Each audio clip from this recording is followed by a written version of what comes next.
करेगी। अगर आपका आहार शुद्ध नहीं है, अगर आप विचार की शुद्धता नहीं समझ पा रहे हैं, तो आप उलझन में रहेंगे, 24 घंटे परेशानी में रहेंगे और आपको पता नहीं चलेगा कि क्या कारण है जिससे आप गुरु धारा को क्यों नहीं जीवन में धारण कर पा रहे हैं। तो महाराज जी कहा करते थे, आहार की शुद्धता भोजन से इस शरीर को दिए जाने वाले आहार से है। आप अपने शरीर को ऐसा आहार दो जो सात्विक हो, जो आपके अंदर सत्व को पैदा करे, जो आपके जीवन में आपके मन इंद्री भोगों को थोड़ा सा हल्का करने में मददगार हो। और इसके लिए संतों महापुरुषों ने जो सबसे पहला मापदंड बनाया वो ये कि जो शरीर को आप भोजन देते हो, वो भोजन ऐसा होना चाहिए जिससे शरीर का गुजारा हो। ऐसा नहीं होना चाहिए जिसमें भोग की निकिता हो, जिसमें आप लालच में पड़ जाए, जिसके लालच के लिए आप जीवन को भोजन के पीछे बढ़ाने लगे। आज जब ये बात मैं देखता हूं तो बहुत से लोग ऐसे हैं जो जबान से बहुत कच्चे हैं। जबान उनकी ऐसी है कि वो जब चाहे जहां चाहे फंस सकते हैं। कहीं खाने पीने में फंस जाएंगे, कहीं स्वागत सत्कार में फंस जाएंगे, कहीं मान बढ़ाई में फंस जाएंगे, कहीं अपने जीवन में छोटी छोटी चीजें जो आहार से जुड़ी हैं उसी में उलझ करके जीवन लगा देंगे। महाराज जी कहा करते थे, अगर परमात्मा ने आपको शरीर में भोजन रखने के लिए एक ग्रंथि दी है, तो वो पूरी भोजन से भरने से आपके अंदर आलस्य पैदा होगा। आप चाह करके ध्यान भजन सिमरन में लगने की कोशिश भी नहीं कर पाएंगे। आलस्य पैदा होना, हमारे अंदर विकार पैदा होना, हमारे अंदर तरह तरह के विचार आना, ये भोजन की शुद्धता से बहुत ज्यादा जुड़ा हुआ है। आहार को आप शरीर के पालन के लिए दीजिए। अगर आप आहार को शुद्ध रख सके, शुद्ध शाकाहारी हो सके, तो आपके लिए जीवन में आध्यात्म बहुत आसान हो जाएगा। अब मैं बहुत से बच्चों को देखता हूं जो घर में नहीं पर चुपके से चोरी छुपे बाहर जाकर के इस तरह के आहार को ग्रहण करते हैं। बहुत से भाइयों को देखता हूं गुरु जी के सामने वो नशा नहीं करेंगे, पीछे हट करके वो मौके ढूंढेंगे कैसे उनको तरह तरह के नशे मिल जाए। हमारे आहार की शुद्धता आज के हमारे जीवन की बहुत बड़ी प्राथमिकता है। और जो कह रहे हैं उसके साथ साथ विचार की शुद्धता। दुनिया की हर एक चीज आपके लिए नहीं है। बहुत सारी चीजें समाज में चल रही हैं, कोई निंदा कर रहा है, कोई चुगली, कोई बुराई, कोई किसी के लिए बुरे भाव मन में लग रहा है। आप जाने अनजाने इन चीजों के पात्र बनेंगे अगर आप मन को इन तमाम चीजों से खींचने का साधन नहीं ढूंढते थे। कबीर साहब कहते हैं, हमारी 5 इंद्रियां ऐसी हैं जो हमारे भोग के लिए हमें संसार में बाहर की तरफ खींच रही है। तो कहते हैं इंद्रियां मन के पीछे भाग रही हैं, मन जितने भी संसार के भोग हैं उनकी तरफ हमें खींच रहे हैं, और वहीं दूसरी तरफ हम गुरु से जुड़े हैं आध्यात्म के लिए। हम चाहते हैं हमारे अंदर में हमें वो आनंद मिले, वो सुख मिले जो हमारे जीवन में सबसे ऊंचा हो। तो इसके लिए हमें सबसे पहले अपने आप को बाहरी आहार और विचार की शुद्धता से जोड़ना है। तो जो भी भाई बहन सत्संगी हो गए, नामधारी हो गए, जो भी बच्चे नाम से जुड़े हैं, पहला संकल्प साधना है आहार और विचार की शुद्धता का। भोजन शाकाहारी रखो। अगर कर रहे हो भोजन तो अपनी जरूरत के मुताबिक खाओ, दूसरों के ललचाए में मत खाओ, दूसरों के स्वागत सत्कार में मत खाओ।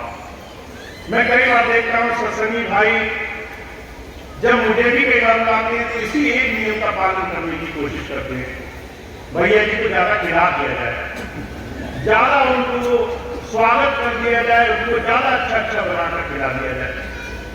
पर कई बार हमारा ये जो मनोभाव प्रेम भोजन से जुड़ा है वो कई बार नुकसान का कारण भी बनता है।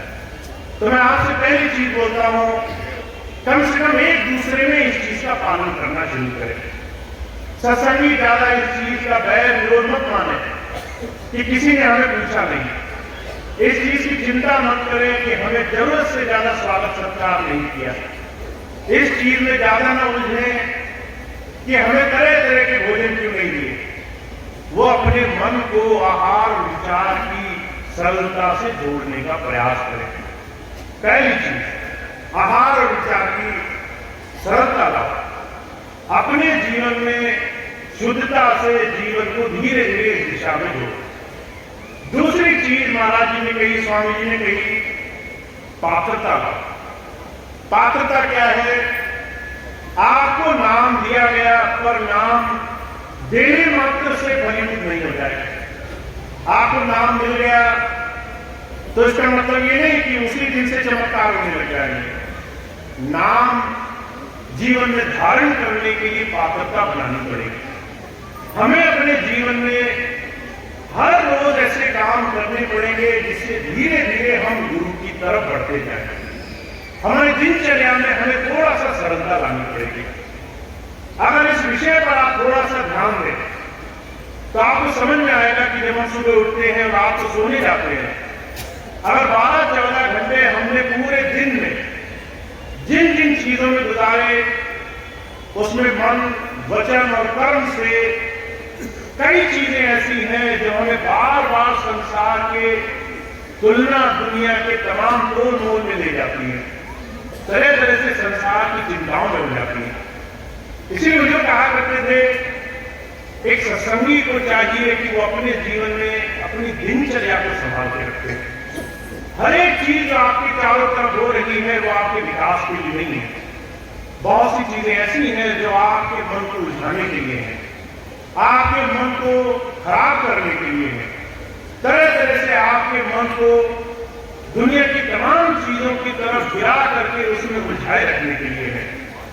और अगर आप एक छोटी सी भी चीज ऐसी मांग कर देखो, बस करो आपके पास कोई आया, आकर पड़ोसी की बुराई करने लगा, हमें थोड़ा सा भी रस आ गया उसमें कि पड़ोसी तो बड़ा बुरा है, उसे वो बड़े गलत काम करता है, उसके अंदर तरह तरह के विकार हैं, बुराइयां हैं, थोड़ा सा भी रस आ गया उसमें, तो महाराज जी कहा करते थे कि इस तरह की एक छोटी सी भावना आपके मन को न जाने कितनी बार उस विचार की तरफ खींच कर ले जाएगी। एक तरफ आप भजन करना चाहते हैं, ध्यान से जुड़ना चाहते हैं, गुरु को अंदर पाना चाहते हैं, दूसरी तरफ मन ऐसी छोटी छोटी सूक्ष्म अनगिनत चीजों से बंधा हुआ है, वो हर तरीके से आपको तरह तरह से दुनिया की चीजों में उलझा रहा है। तो पात्रता बहुत जरूरी है। हमारे जीवन में हम अपनी दिनचर्या की संभाल करें। हम अपने बाहरी जीवन में अपने कर्म से, फिर कर्म से पहले अपने वचन से, और वचन से पहले अपनी मनोवृत्ति से अपने जीवन को सही दिशा में चलने के लिए तैयार करें। तो इसीलिए मुझे कहा करते थे, आपको अगर अपने जीवन में पात्रता बनानी है तो सबसे पहले मन पर काम करना है। मन, वो मन मत से गुरु मत पे आए, संसार से वो हट करके गुरु के ध्यान की तरफ हम लगाने वाले हैं। इसलिए आपको अच्छी तरह से याद होगा, स्वामी जी कई बार एक बात कहा करते थे, चलते फिरते उठते बैठते ध्यान हमारा गुरु की तरफ होना चाहिए। आप जितनी देर भी खाली हो, इस मन को ये आदत डालो कि ये सिमरन की तरफ, ये सहजता की तरफ जीवन में अभ्यास करें। और जब आप ऐसे छोटे छोटे कई अभ्यास दिन में जोड़ लेते हो, 5-5 मिनट 2-2 मिनट के कई छोटे छोटे समय का अभ्यास अपनी दिनचर्या में जोड़ लेते हो, तो ये कहा करते थे आपके मन को आप एक नई तरीके से गुरु की शरण में जोड़ने का साधन बनाते हो। तो पात्रता बनानी है ताकि मन गुरु धारा से जुड़ने के लिए हर रोज प्रयास करें, हर रोज उसकी तरफ जुड़े। तीसरी चीज स्वामी जी ने कही निरंतरता बनानी है। हर रोज का अभ्यास बहुत आवश्यक है। अगर आप किसी शिल्पकार के पास जाएं जिसे पत्थर का टुकड़ा दे दिया जाता है और वो कहे कि इसके अंदर हमें मूर्ति गढ़नी है, वो छेनी हथौड़ा ले, एक दिन बहुत जोर जोर से प्रहार करे छेनी हथौड़े से, तो क्या मूर्ति बन जाती है? क्या एक ही दिन में मूर्ति बन जाती है? हम कहेंगे एक दिन में मूर्ति नहीं बनती। वो दूसरे दिन भी अभ्यास करे, खूब पत्थर तोड़े, क्या दूसरे दिन मूर्ति बन जाती है? बुजुर्ग कहा करते थे न दिन में न 10 दिन में, हफ्तों महीनों के अभ्यास के बाद धीरे धीरे अनगिनत चोट लगने के बाद उस मूर्ति में शक्ल आने लगती है, उसमें स्वरूप आने लगता है। तो जिस दिन मूर्ति बनकर तैयार हुई, क्या बोलेंगे वो आखिरी दिन ही मूर्ति बनने का कारण था? क्या वो आखिरी दिन ही मूर्ति बनी, पहले दिन के अभ्यास का कोई अर्थ नहीं है? तो आपको मानना पड़ेगा हर दिन, हर चोट, हर प्रयास, हर एक कोशिश उस मूर्तिकार की उस मूर्ति को बनाने का कारण नहीं। महाराज जी कहा करते थे आपका हर दिन का निरंतर प्रयास, आप आज करें, कल करें, परसों करें, किसी भी दिन करें, और इन तमाम चीजों से आप अपने जीवन का निर्माण करें। ये हर दिन का प्रयास आपको निरंतरता से जोड़कर गुरु धारा से धीरे धीरे बनाने लगेगा। तो हमारे जीवन में जब हम गुरु के साथ जुड़ते हैं तो वो हमें शुरू में ही 3 संकल्प दे देता है। हमें शुद्धता से, हमें पात्रता से, हमें निरंतरता से अपने जीवन में गुरु के साथ जुड़ना है। और जब इन 3 बातों को आज आप अपने जीवन में धारण करके देखो तो हमें लगेगा कि हमारे जीवन में अभी रास्ता हमने कमाना है, अभी इस दिशा में मुझे बढ़ना है, इस दिशा में बढ़ करके हमें अपने जीवन को गुरु धारा से जोड़ लेना है। तो आज के दिन जब हम इस स्थापना दिवस के स्वरूप को अपने मन में बसा करके दोबारा से गुरु की धरोहर को अपने जीवन में लाने के लिए संकल्प लेने आए हैं, इस बात को मन में बसा करके कि हम गुरु और शिष्य की परंपरा परिभाषा को सही मायनों में जीवन जीने की कोशिश करेंगे, हम अपने आप में सच्चे होने की कोशिश करेंगे, तो हमें इन 3 चीजों का ध्यान देना है। इन 3 चीजों से हमें अपने आप को जीवन को जोड़ना है। और मुझे इस बात का विश्वास है कि जब हम अपने आप के लिए थोड़ा सा प्रतिबद्ध होंगे, थोड़ा सा संकल्पवान होंगे, थोड़ा सा अपने लिए व्रत लेंगे कि हम गुरु की इस बात को जीना चाहते हैं, तो ये 3 चीजें आपके जीवन में चमत्कार करने लग जाएंगी। ये 3 चीजें आपके जीवन में वो परिवर्तन लाएंगी जिससे आप अपने जीवन में अभ्यास को ले आएंगे। तो मैं आप सबके लिए ये 3 चीजें आज फिर से आपके सामने स्पष्ट रूप से आपके संकल्प का केंद्र बनाना चाहता हूं। हर एक भाई बहन, हर एक नामधारी, हर एक स्वामी जी से जुड़ा हुआ ये यहाँ आज के इस कार्यक्रम में मौजूद भाई बहन मन एक संकल्प ले कि अगर हम गुरु से जुड़े हैं तो हम सही मायनों में गुरु से अंदर जुड़े, और हमें अपने हर रोज की दिनचर्या में चाहे थोड़ा ही सही वो समय हम सब जगह से हटा करके गुरु की याद, उसकी शरण में देने का अभ्यास करेंगे। और मुझे पूरा विश्वास है जब आप इस दिशा में इस तरह से अपने जीवन को आगे बढ़ाने के लिए आगे थोड़ा सा भी अभ्यास करके आएंगे तो आपको जीवन में इसका लाभ मिलेगा। आप अपने आप गुरु से अपने आप को अंदर जोड़ करके लाभ पा सकेंगे। और इसी परिप्रेक्ष्य में मैं आपको एक आखिरी बात कहना चाहता हूं। आज के समय में, इस दौर में जहां चारों तरफ सिर्फ दिखावे का, सिर्फ बड़ी बड़ी बातें करने का दौर चला हुआ है, हमें इस घोर कलयुग में अपने आप को उस आधार बिंदु से जोड़ करके अपने लिए जीवन में आचरण पर ध्यान देना है। और मैं सिर्फ एक चीज जानता हूं, अगर आप अंदर से गुरु से प्रेम कर रहे हैं, अंदर से गुरु से जुड़े हैं, तो वो 1000 काम छोड़ करके आपके सारे काम करने के लिए हमेशा तत्पर रहता है, हमेशा आपके काम करने के लिए आगे रहता है। कबीर साहब ने एक बात कही है कबीरा मन निर्मल भया जैसे गंगा ली, पीछे पीछे हर फिरे कहत कबीर कबीर। अगर हमने गुरु की उसकी शरण पा करके अपने अंदर से अपने आप को जोड़ना शुरू किया, मन निर्मल करना शुरू किया, गुरु की याद अपने मन में बसानी शुरू करी, तो वो गुरु दूर नहीं है, वो हमारे जीवन के सारे काम सब तरीके से हमारे जीवन में बनाने के लिए तत्पर रहता है। तो आपके जीवन में सारे काम आसानी से होंगे, सहजता से होंगे, इस मूल मंत्र से होंगे कि आपको जीवन में सिर्फ गुरुधारा से जुड़ने के लिए अंदर से जुड़ाव की स्थिति बनानी है। और एक चीज जो मैं हमेशा आपको कहता हूं, इस चीज के लिए आपको विश्वास बनाकर रखना है, भरोसा आपका मजबूत होना चाहिए, दृढ़ विश्वास होना चाहिए। अभी कुछ दिन पहले मुझे बहन भी मिली, बहुत चिंतित परेशान। उनको शायद किसी ने कह दिया कि उनके बच्चों पर कोई ऊपरी शक्ति का साया है, कुछ ऐसी चीजें हैं जो उनके जीवन में उनको बाहरी तौर से परेशान कर सकती हैं। मैं आप सबको इससे एक चीज कहना चाहता हूं, आपको निर्भय रहना है, आपको अपना भय छोड़ देना है। आपका संसार की शक्तियां तो बहुत दूर की बात रही, मैं आपको गारंटी देता हूं कि आपको काल और महाकाल भी किसी तरीके से परेशान नहीं कर सकते।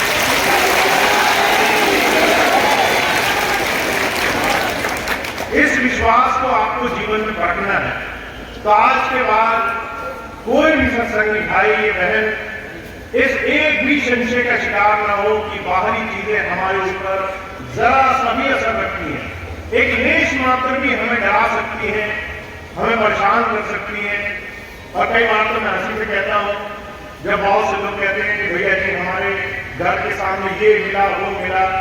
एक भाई आए मेरे पास, कहने लगे कि भैया जी हमने अगले दिन सुबह देखा नींबू मिर्ची हमारे यहाँ लगी हुई थी। मैंने कहा काट के खाओ, कोई फ्री में दे गया, आनंद उठाओ। कोई तुम्हारा घर भर रहा है, तुम परेशान हो। इन चीजों को चिंता का नहीं, हास्य का, खुशी का केंद्र बनाओ, क्योंकि जिसके ऊपर गुरु समर्थ है उसको कोई क्षण भर लेश मात्र भी कष्ट नहीं दे सकता है।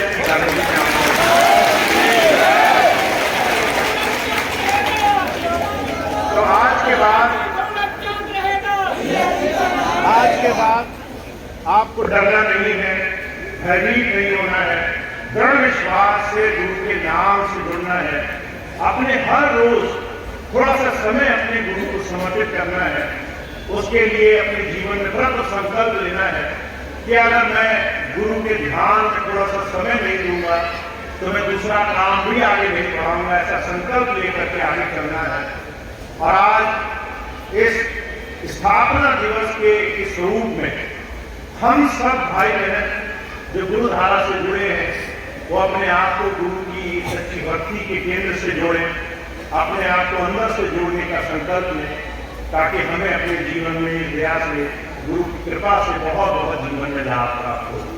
तो ये इतनी बात बस ध्यान रखेंगे, बहुत सारी बात कहने की आवश्यकता नहीं है। आपको सिर्फ आधार को पकड़ के रखना है, किल्ली को पकड़ कर रखना है, उससे जुड़े रहना है, जीवन में गुरु की बात को जीवन में अपनाना है, जिससे आप धीरे धीरे अभ्यास को अपने जीवन का केंद्र बना लें। तो इतनी बात कह के मैं विवाह समाप्त करूंगा। आज का सत्संग कार्यक्रम समाप्त होगा। आप सभी भाई बहनों को एक बार फिर से बहुत बहुत बहुत धन्यवाद।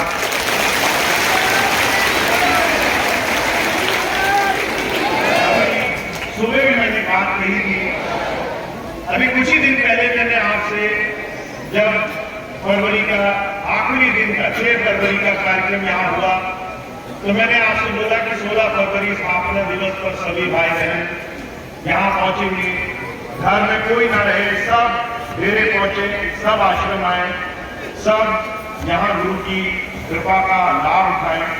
और आप सब लोगों ने वो बात चरितार्थ करके दिखाई है, उसके लिए बहुत बहुत धन्यवाद आपका। महाराज का जो यहाँ पे दिव्यानंद नगर जो यहाँ पे की स्थापना हुई थी, तो उसमें आज आप इसके लिए कुछ कहना चाहेंगे? जी, हमारे महाराज जी भजन पे जोर देते थे, जो भैया जी भी उसी बात पर जोर देते हैं और हमारा उल्लास बढ़ाते हैं। जी, आज कैसा महसूस कर रहे हैं? आज बहुत अच्छा लग रहा है। आज स्थापना दिवस है, कैसा महसूस कर रहे हैं आप? बहुत सुंदर मानो स्वामी जी नए रूप में, भैया जी के रूप में प्रकट हैं और बहुत खुशी हो रही है, बहुत अच्छा लग रहा है। स्वामी जी ने जो भैया जी को उत्तराधिकारी बनाया है, इसमें आप क्या कहना चाहेंगे? तो उनके असली उत्तराधिकारी भैया जी महाराज हैं, ये सच है, सच्चाई है। बिल्कुल कोई प्रतीत वही हो रहा है कि मानो स्वामी जी मौजूद हैं, स्वामी जी के रूप में भैया जी महाराज। आज भंडारा आप लोगों ने मनाया है, तो संगत के लिए क्या संदेश देना चाहेंगे? बहुत अच्छा शुभ संदेश है कि सच्चाई के रास्ते पे रास्ता मिला हुआ है और खूब संगत का लाभ होगा इस रास्ते पे चल करके। हम बहुत खुशी का जो है महसूस कर रहे हैं। इससे ज़्यादा हमारी जो संगत के लिए इससे ज़्यादा बड़ा दिन और खुशी का दिन कोई और दूसरा नहीं हो सकता। हमारे लिए तो ये दिवाली और होली से भी बड़ा वो जो त्यौहार है हमारे लिए, कि जो स्वामी दिव्यानंद नगर में हम लोग जो है बड़ी हर्षोल्लास के साथ जो है भंडारा दिवस मना रहे हैं। तो आज स्थापना दिवस के अवसर पर संगत के लिए क्या कहना चाहेंगे? संगत से यही कहना चाहेंगे कि अपने गुरु के लिए समर्पित रहें और जो है कि अपने गुरु की सेवा में रहें और समर्पण भाव से रहें, प्यार प्रेम से रहें एक दूसरे के साथ। और इसी में ही हम लोग जो हैं अपने गुरु का नाम जो है विश्व में ऊंचा करें, कि हमें देखकर कोई ये पूछे कि हमारे गुरु का नाम क्या है। तो सर कहाँ से हैं आप? हम लोग जो है हरिद्वार उत्तराखंड से हैं। अच्छा सर, कब से जुड़े हैं स्वामी जी से? स्वामी दिव्यानंद जी से मैं 1990 से जुड़ा हूँ। धन्यवाद। 12 साल के बाद हमारे भैया जी ने अपने स्वामी जी, स्वामी दिव्यानंद जी महाराज के नाम पे समर्पित किया था और भैया जी के हाथों और उस समय जो उनकी सेक्रेटरी थी स्वामी जी की दया बहन, इनके दोनों लोगों के हाथों से इसका उद्घाटन हुआ था। तो ये स्वामी दिव्यानंद नगर हमारे स्वामी दिव्यानंद जी महाराज का पहला और इकलौता और बहुत बड़ा आश्रम है हिंदुस्तान में, जिसकी दूर दूर तक पूरे विश्व में चर्चा है। जो है यहाँ पे स्थापना दिवस मनाया गया, इस उपलक्ष्य में आप क्या कहना चाहेंगे? ये तो सर अपने बारे में बताइए। हाँ, मेरा नाम है श्याम बिहारी राठौर, पीलीभीत से हूँ और स्वामी जी की संस्था में करीब 25 सालों से सेवादार के रूप में कार्य करता हूँ। और आज का ये जो दिन है, ये तो बहुत बड़ा हमारे लिए एक गर्व का विषय है और ये एक उल्लास का दिन है कि जो हमारे पूज्य भैया देवेंद्र मोहन जी महाराज को स्वामी जी ने उनकी बात को मानते हुए और अपने नाम पर स्वीकृति दी दिव्यानंद नगर की, उसकी स्थापना का दिन है आज, इसलिए हमें बहुत बड़े गर्व का दिन है। धन्यवाद। आज यहाँ भोजीपुरा में दिव्यानंद नगर में आज एक स्थापना दिवस मनाया गया है, जो स्वामी जी के संरक्षण में इसका उद्घाटन हुआ था। तो इस उपलक्ष्य में सर आप क्या कहना चाहेंगे? 2012 में स्वामी जी महाराज ने एक लाइन कही थी कि इस धरती से देवेंद्र मोहन भैया जी पूरी दुनिया को रोशनी देंगे। वो आज बिल्कुल चरितार्थ होती हुई हम सब लोगों के बीच में दिख रही है और संगत जितने प्रेम भाव से भैया जी के साथ जुड़ रही है, ये आप। मेरा नाम सुरेंद्र कुमार वर्मा है, मैं बरेली में रहता हूँ और लगभग बचपन से ही स्वामी जी से जुड़ा हुआ हूँ। मेरा पूरा परिवार लगभग 35 वर्षों से स्वामी जी की सेवा में है और आज स्थापना दिवस पर बहुत ही अच्छा महसूस हो रहा है और बहुत ही गौरव की बात है। 12 वर्षों बाद आज वो दिन आया है जिसमें पूरी जितनी भी संगत है पीलीभीत की, बरेली की, सभी संगत बहुत खुशी के साथ इस स्थापना दिवस को मना रही है भैया जी के सानिध्य में, और हमें इस पर बहुत गर्व है। धन्यवाद सर। नमस्कार, मेरा नाम बच्चन सिंह है, मैं यहीं से बिलोंग करता हूँ, भोजीपुरा से। ये दिव्यानंद नगर की धरती है। हमारे पूज्य स्वामी दिव्यानंद जी महाराज ने इस धरती का आयोजन किया था 16 फरवरी 2012 में। वही रोशनी हमारे आज पूज्य देवेंद्र मोहन भैया जी ने दी है। और स्वामी जी महाराज हमारे कहा करते थे, इस धरती पे दिव्यानंद नगर की जो चरण डाल देगा उसको मोक्ष की प्राप्ति मिलेगी, दोबारा जन्म लेकर नहीं आना पड़ेगा। इसीलिए हमारी साथ संगत बड़ी अच्छे से जुड़ी हुई है, बड़ा हमें अपने गुरु पे भरोसा है। बहुत अच्छे हमारे संत हैं और प्यारी साथ संगत को धन्यवाद। धन्यवाद। मैं महाराज जी से सबसे जुड़ा हूँ करीब बीते हुए 17 सालों से। तो मैंने ये महसूस किया है कि इस दिव्यानंद की धरती, अगर कोई व्यक्ति अपने घर मिट्टी भी ले जाता है यहाँ की गुरु जी के नाम से, तो सारे काम सफल हो जाते हैं। एक काम मेरा भी बहुत बड़ा सफल हुआ है स्वामी जी महाराज की मिट्टी ले जाने से, इसलिए मुझे पूर्ण विश्वास है। लिहाजा मेरे पूरे से, और हम कानपुर से हैं, गुजैनी एच ब्लॉक से। और हम भैया जी जब चकेरी आश्रम नहीं बना था तब से हम भैया जी से मलिक गेस्ट हाउस से जुड़े हुए हैं, 25 साल हो गए हैं। तो संगत को क्या संदेश संगत को यही संदेश देना चाहेंगे कि वो भैया जी से जुड़े, भैया जी ही हमारे सब कुछ हैं। धन्यवाद। हमारी रक्षा करने को आते हैं, हमारी सवाल करने को आते हैं, हमें हमारे घर पहुंचाने को जाते हैं। तो हमारा बड़ा सौभाग्य है जो महापुरुषों की दया कृपा हम पर हो गई और ये सौभाग्य हमें मिल रहा है। जी सभी को बहुत बहुत बधाई और बहुत अच्छा लग रहा है, सब बहुत खुश हैं और बहुत सालों बाद हम सब मिलके ये स्थापना दिवस मना रहे हैं। आप सभी को बहुत बहुत बधाई। थोड़ा अपने बारे में बताएंगे? जी मेरा नाम इंदू है और मैं पीलीभीत से हूँ। जी मैं बचपन से ही। धन्यवाद। पूज्य स्वामी जी महाराज ने ये स्वामी दिव्यानंद नगर बनाया, आश्रम बनाया। ये एक प्रभु की प्राप्ति के लिए ये आश्रम की नींव रखी। इसमें परम पूज्य भैया जी महाराज को उत्तराधिकारी बनाया परम पूज्य स्वामी जी महाराज ने सन 2001 में, और उनके नेतृत्व में, उनकी उपस्थिति में आज का भंडारा बहुत सफल हुआ है। और स्वामी भैया जी हम सब पर दया कृपा बनाए रखें, ऐसी ही मेरी शुभकामनाएं हैं। साथ संग